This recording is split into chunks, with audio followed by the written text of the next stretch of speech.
Recording is rolling. It is Tuesday, March 31st. Yesterday I gave you guys a board game assignment, so you guys get to continue today. Also have a model example for you guys, so show you guys that in a few minutes.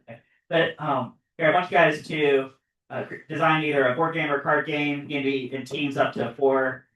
Come up with a game that involves both probability and strategy. And I want you guys to write the rules and 200 in Thursday and present it to the class on Thursday. Give you guys a model example here too. You guys can use cardstock, glue, colored pencils, markers, dice. Right?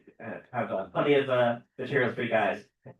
Okay, now tomorrow there's testing going on. Guys, if you're in 10th grade, show of hands. Who's in 10th grade? 10th grade. You're almost certainly testing tomorrow. So that information is on Google Classroom. You can find it. I uploaded a file, an Excel file. It says where you're testing, and if you're not testing, where you're relocating. Guys, there's testing going on tomorrow in this room. So my first two classes are relocated. Everybody got that? Everybody knows my first two classes relocated? Okay. So even if you're not testing, you'd still be affected. So all the information is there. And if you are relocated, then I think a good thing to be doing is you can work on your Alex 90% goal coming up. Or read books. Guys, read all the numbers to me. What is this right here? 8. 6.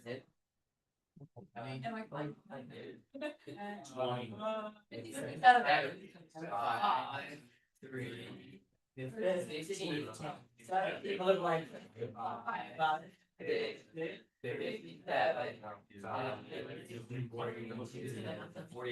45. Wait, 49. 70. Alright, you can see all those. It's just like. Alright, here, so last night I went my computer and I made my own computer games. So I'm gonna take chess and I'm gonna put this on a hexagonal grid. It's like a Chinese checkers board. Alright, so here's my rules. You can have 2 to 6 players because you could just have 2 players like a regular chess game. But you know what? Make the rules so that you can have up to 6. Use all these wings here. Okay. Each player makes one piece move during their return. Okay, and I'm gonna narrow this down. So I got rid of a couple of chess pieces. So I have pawns, knights, bishops, and a king. So I narrowed this down. Oh, and then how can each piece move? So these next few rules are how the pieces move. Okay. But here's a visual, so it's a little better. So the pawns I'll just have can be forward, but since we're on an hexagonal grid, either forward left or forward right. Okay, so that's all. Okay.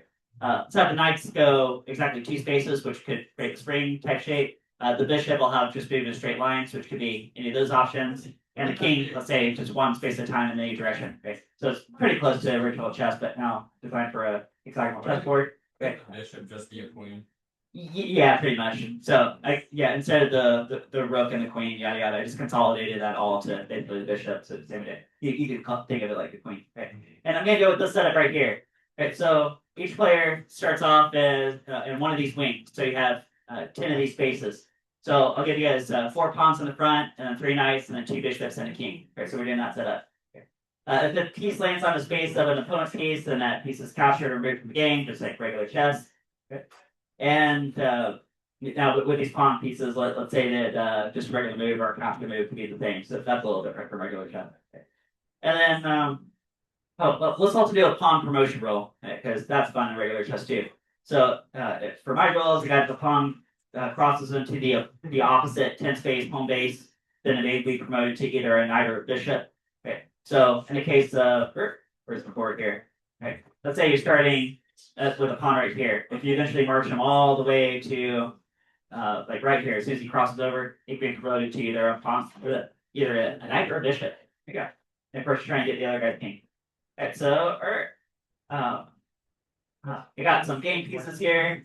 So I'm going to be spending some class time cutting and gluing, as you guys are also working on cutting and gluing your own games. And I'll walk around, help you guys out. Any questions you guys have? Any materials you need? I got plenty of cardstock. Anything you need, let me know.